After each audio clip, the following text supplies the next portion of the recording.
बेटे दीपक की शादी में होने वाली बहू को देने के लिए बाजार में ज्वेलरी खरीदने पहुंच गई। आइए आइए, बताइए तो कितने तोले का हार दिखा दूं? भाई साहब, पीतल का बना दो, ऊपर से सोने के पानी में डुबकी लगवा देना, लेकिन बनाना भारी ताकि देखने वाले को लगे कि वाकई सोने का हार है। बाकी तो 4 दिन बाद सब भूल जाएंगे कि हाँ, बहू को हार चढ़ाया था। ये क्या कह रही हैं बहन जी? अपनी बहू को पीतल का हार पहनाएंगी? किसी को पता चलेगा तब ना। घड़ावट ऐसी करना कि सोने का लगे। रामवती इसी तरह हर चीज में कंजूसी करके ईशानी को बहू बना लाई।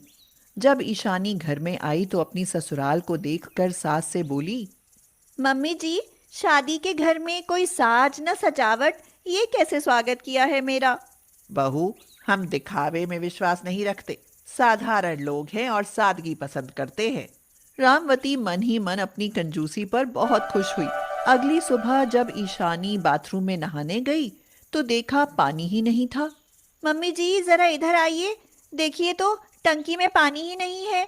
अरे बहू, टंकी में पानी रहने से ज्यादा बर्बाद होता है।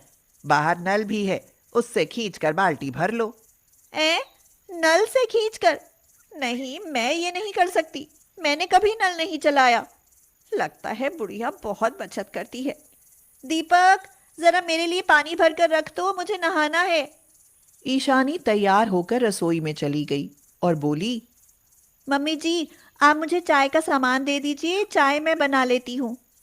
बहू, हम चाय नहीं पीते और कभी मन करता है तो 5 रुपए की दुकान से ले आती हूँ। ऐसा है, फिजूल खर्ची मुझे बिल्कुल पसंद नहीं है। मैं तुम्हारे लिए ले आती हूँ। मम्मी जी, चाय के बिना तो दिन शुरू ही नहीं होता। फिर आप लोग नाश्ते में क्या लेते हैं? नाश्ते की जरूरत क्या है? 10 बजे सीधा खाना ही जाता है। 3 बार खाना बनाने से बेहतर है कि 2 बार ही खा ले। कम से कम एक समय के खाने की बचत तो होती है। जरा रुको, मैं तुम्हारे लिए चाय पत्ती लेकर आती हूँ। ईशानी रामवती की बातें सुनकर झुंझला गई और सोचने लगी कि वह इस तरह कैसे रह पाएगी। ईशानी ने चाय पत्ती आने पर अपने लिए एक कप कड़क चाय बनाई और कप में छान ली। जैसे ही वह चाय पत्ती फेंकने वाली थी कि रामवती ने उसका हाथ पकड़ लिया और बोली। अरे, ये क्या कर रही हो बहू? ये पत्ती दोबारा काम आ सकती है। अभी तो इससे 2 बार चाय और बनेगी। ईशानी का मुंह फटा का फटा रह गया। वह चाय लेकर अपने कमरे में चली गई और टीवी देखते हुए चाय पीने लगी। तभी पीछे पीछे रामवती भी पहुंच गई और बोली। बहू, टीवी सिर्फ 1 घंटे ही देखना है, वो भी रात के समय। जानती हो, टीवी देखने से आंखें खराब हो जाती हैं और मैं किसी को भी दिक्कत में नहीं देख सकती। हाँ। उसके बाद रामवती टीवी बंद करके चली गई। खाने का समय हो चुका था। रामवती बोली। बहू, आज तुम्हारी पहली रसोई है तो मैं तुम्हें समझा देती हूँ। घर में सूखी सब्जी नहीं बनेगी। ज्यादा पानी डालकर सब्जी बनाना। ऐसा है, पेट सही रहता है, कब्ज नहीं होती। और सब्जी इतनी बनाना कि सुबह की शाम को भी हो जाए। हाँ। ईशानी कमरे में गई और अपना बैग पैक करने लगी। ये क्या कर रही हो ईशानी? मैं अपने घर जा रही हूँ दीपक। लेकिन क्यों? अपनी मम्मी से पूछो। मैं इतने अभाव में कभी नहीं रही। चाय मत बनाओ, सब्जी पानी भरकर बनाओ, नल से पानी खींचो। कितनी कंजूस है आपकी मम्मी। बस, मैं जा रही हूँ। मैं जानता था कि एक न एक दिन ये होना ही है। मम्मी अपनी आदतों से बाज नहीं आएंगी। उनकी कंजूसी कभी खत्म नहीं हो सकती। ईशानी, हम लोग खुद परेशान हैं इनकी इस आदत से।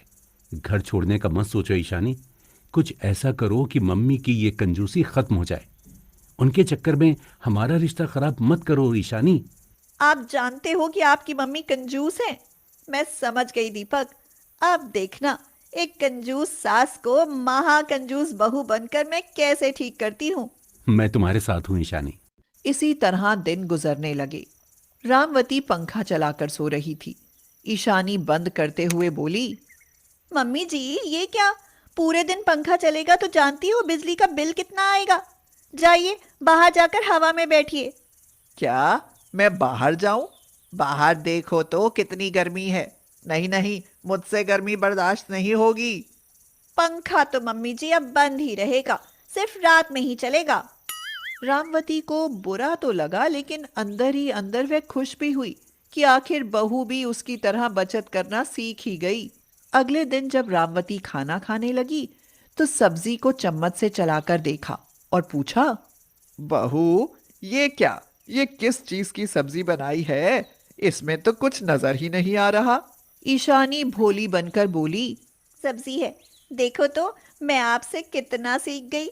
पानी की सब्जी बनाने से सब्जी की भी बचत और हाजमा भी चकाचक रहेगा। अरे नहीं, मैंने इतनी बचत करने के लिए भी नहीं कहा था। खाली पानी की भी सब्जी बनती है क्या? नहीं बनती मम्मी जी, लेकिन मैंने बनाई। आखिर सीखने से ही तो कुछ आता है। रामवती कुछ कहती उससे पहले ईशानी वहां से चली गई। बेचारी को पानी से ही रोटी खानी पड़ी। बहू, जरा मेरे कपड़े निकाल दो, मैं नहाने जा रही हूँ। लेकिन कपड़े किस लिए माँ जी? लगता है तुम पागल हो गई हो। कपड़ों का क्या करते हैं? नहाकर पहनते हैं, और किस लिए? ओह अच्छा, ये बात। नहीं मम्मी जी, रोज रोज कपड़े बदलने से कपड़े धोने पड़ते हैं, और कपड़े धोने से साबुन और पानी दोनों खर्च होते हैं। इसलिए कम से कम 2 दिन बाद कपड़े बदला करो। ये बहू को क्या हो गया है? मैं तो कंजूस थी ही, लेकिन बाप रे, ये तो महा कंजूस है। बताओ जी, मैं कपड़े भी नहीं बदलूंगी क्या? हाँ। ईशानी को अपनी जीत होती हुई दिखाई दे रही थी, इसलिए अब वो खुश रहती थी। उसे इस तरह कंजूसी दिखाने में बड़ा मजा आता था, और उससे जब रामवती का मुंह बनता था तो ओए होए देखने लायक होता था। बहू, मेरा चश्मा टूट गया है, ठीक से दिखाई नहीं देता। मम्मी जी, फ्रेम से शीशे निकाल देती हूँ, फिर लगा कर देखना। बहू, मेरा मजाक बना रही हो? रामवती एक बार बहुत बीमार हो गई। दीपक ने कहा, चलो मम्मी जी, आपको डॉक्टर के पास लिए चलता हूँ। नहीं दीपक, 1-2 दिन देख लेते हैं, क्या पता ऐसे ही ठीक हो जाए। बेकार में डॉक्टर फीस ले लेगा। मैं काढ़ा बना देती हूँ, उसे पी लेना, ठीक हो जाओगी। बहू, लगता है तुम तो मुझे मार कर छोड़ोगी। नहीं मम्मी जी, ये आप कैसी बात कर रही हैं? आपको मारने का तो मैं गलती से भी नहीं सोच सकती। अगर आप मर गई तो पहले उठावनी, फिर तेरहवीं, और रिश्तेदारों का आना जाना सो अलग। नहीं मम्मी जी, बहुत ज्यादा खर्चा हो जाएगा। जाओ दीपक, मम्मी जी की दवाई दिलवा लाओ। कहीं ऐसा ना हो मम्मी जी सचमुच ही मर जाएं। दीपक रामवती को हॉस्पिटल ले जाकर दवाई दिलवा लाया। डॉक्टर ने सारी दवाइयां समझा दी थी। बहू, दोपहर वाली दवाई तो दो। नहीं मम्मी जी, एक बार ही दवाई खानी है। एक बार खाने से ये ज्यादा दिन तक चलेंगी और दोबारा हॉस्पिटल नहीं जाना पड़ेगा। जब हम एक बार की चाय पत्ती से 3 बार चाय बना सकते हैं, तो एक दिन की दवाई भी तो 3 दिन खा सकते हैं ना। बस करो बहू, बस करो। मैं तो कंजूस थी, लेकिन तुम्हारे जितनी नहीं। तुमने तो कंजूसी की सारी हदें पार कर दी। लेकिन मुझे अकल आ गई है, मैं गलत थी। सब यही रह जाना है। मैं कंजूस थी, अपनी गलती का एहसास तुम्हारी कंजूसी देखकर हुआ। अब मैं कभी कंजूसी नहीं करूंगी। मम्मी जी, मुझे माफ कर देना। आपको सुधारने के लिए ही मुझे ये महाकंजूसी का नाटक करना पड़ा। अब मैं भी ऐसा कभी नहीं करूंगी।